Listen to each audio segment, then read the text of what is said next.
Hi everyone! In this video, I'll show you how I made this tortoise.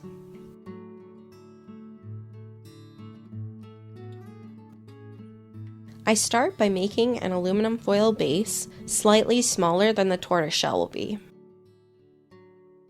This will make up the top part of the shell, called the carapace.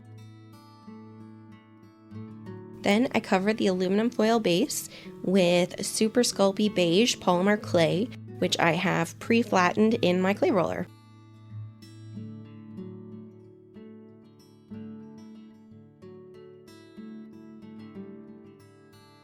Once that's all smoothed out, I'll start building up the shape of the shell, starting with the outer rim.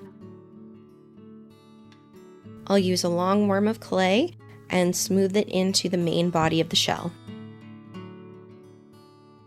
Next, I'm going to use my ball end tool to start mapping out where all the different sections will go, starting on the outer rim. These little sections are actually called scoots. These small ones are called marginal scoots, the large center ones are vertebral scoots, and the large side ones are costal.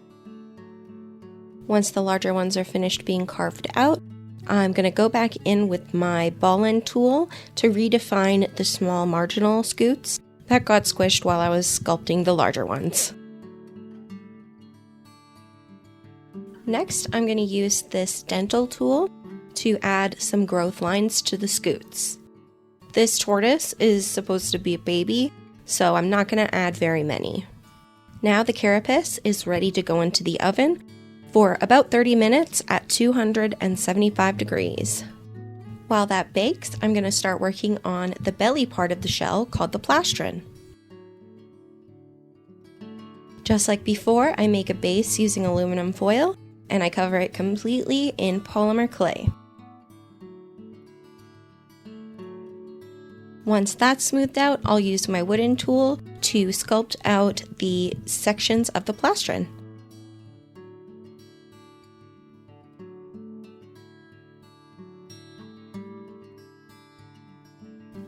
By this point, the first piece is out of the oven and has cooled down, so I'm going to attach the lower portion to the upper portion using a large piece of polymer clay as well as some bakeable adhesive and smushing it together like a sandwich, and then I put it back in the oven for another 30 minutes. Next, I'll start working on the head. Tortoises are able to slightly retract their heads into their shells to offer them protection in nature. So I'm working on making a little wrinkle to show his retractable skin area by making a little snake of clay, putting it around the neck, and then blending it back into the neck so it looks like a little fold of extra skin. Next, I add more little snakes of clay vertically down the neck, which I will blend in to make the skin look loose.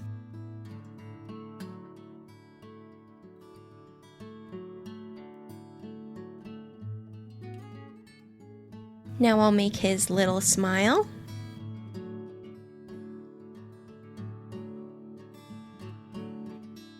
Add 2 little nostrils. And mark where his eyes will go. And I'll use my metal ball-ended tool to push in some little eye sockets.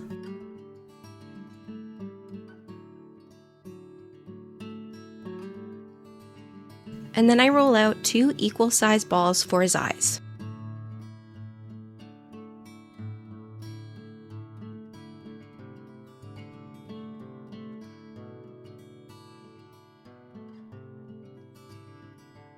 Now he needs eyelids, so I roll out a little snake of clay and I make it thinner on one end, so that will be the inner corner of the eyelid.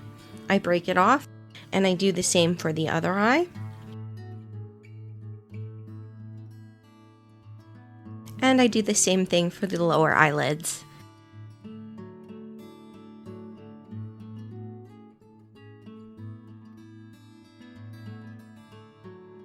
Then I use my wooden tool to blend the eyelids into the rest of the face skin. Next, I'm going to attach the head to the rest of the shell. I do this by squishing the base of the neck into the neck hole that I created when making the shell. And once it's firmly packed in there and attached, I'll use my wooden tool to cut off the excess.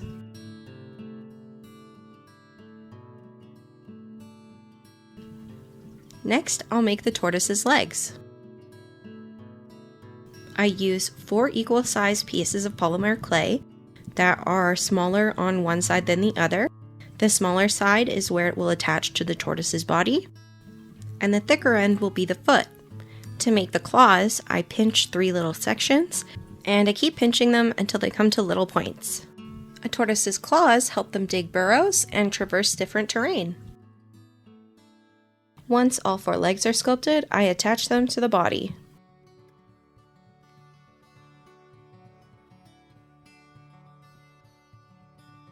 Then I'll fill in all the gaps with some more polymer clay.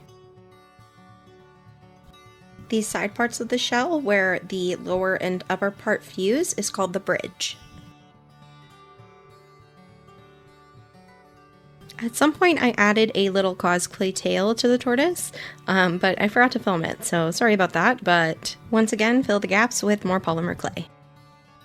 The leg and tail area should be fleshy, as well as the front leg and neck area, and the sides should blend into the shell. Once this is done, you should put it back in the oven for another 15 minutes. Once I removed mine from the oven, I forgot that I wanted to add these scales, and I started painting. So here I am adding the scales now. Then I'll bake him one final time for 15 minutes, and I can finally start painting. I start with a few layers of dark brown as a base coat. Then I'll use the dry brushing technique to go over the whole shell in beige.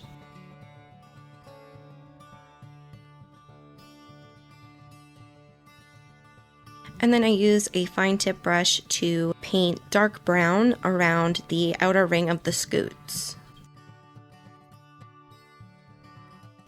The darker parts represent newly formed shell, as new shell is softer and darker than the more mature parts of the shell.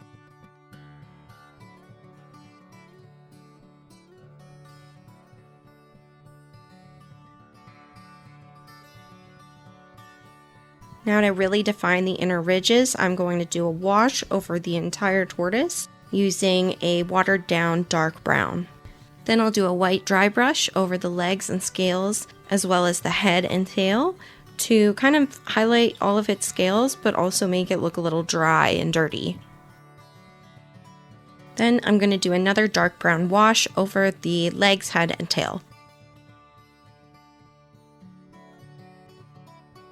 Once that's dry, I'll use a fine tip brush to paint the eyes and the claws black.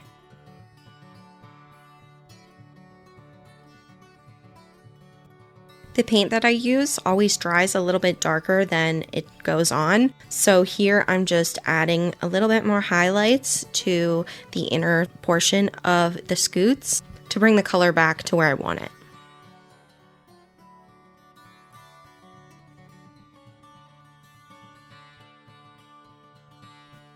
And finally, I'll paint the underside of the shell beige and do a dark brown wash over it to match the rest of the shell.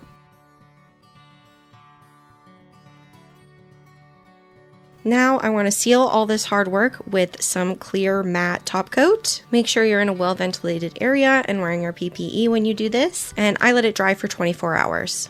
And the final detail is adding gloss to the eyes. I use my dental tool to gently dab little bits of the gloss onto the eyes, and then I let it set for another 24 hours. And here is our cute little tortoise ready for some pictures.